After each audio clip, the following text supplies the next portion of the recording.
chronique. RTNC-PLUS. Groenland. Trump avait-il raison? On s'en souvient tous. Quand Donald Trump parlait du Groenland, le monde riait. Acheter le Groenland? Une provocation de plus, disait-on. Une sortie fantasque, sans crédibilité. Et pourtant, quelques années plus tard, le ton a changé. L'Europe parle désormais ouvertement de menaces russes et chinoises dans l'Arctique. Berlin confirme une mission militaire européenne. Le Groenland n'est plus une blague diplomatique. C'est devenu un enjeu de sécurité majeur.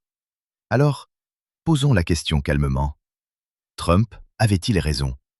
Le Groenland, ce n'est pas seulement de la glace. C'est une position stratégique entre l'Amérique du Nord, l'Europe et la Russie. C'est aussi un territoire riche en ressources stratégiques, notamment les terres rares, indispensables aux technologies modernes et à l'armement.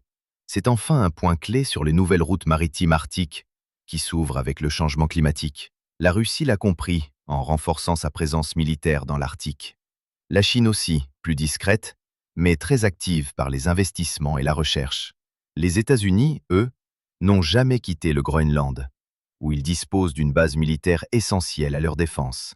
Dans ce contexte, le diagnostic de Trump apparaît aujourd'hui moins absurde. Sur le fond, il avait identifié un vrai basculement géopolitique. Sur la forme, en revanche, il s'est trompé.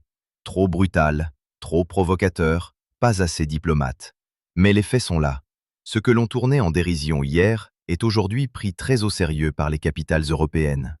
Le Groenland est devenu un symbole du monde qui change. Un monde où la compétition entre grandes puissances se joue aussi dans les glaces. Un monde où les zones autrefois marginales deviennent centrales. Finalement, la vraie question n'est peut-être pas « Trump avait-il raison ?», mais plutôt « Pourquoi avons-nous mis autant de temps à comprendre l'enjeu ?» C'était votre chronique sur RTNC-PLUS. L'information autrement. L'analyse sans caricature.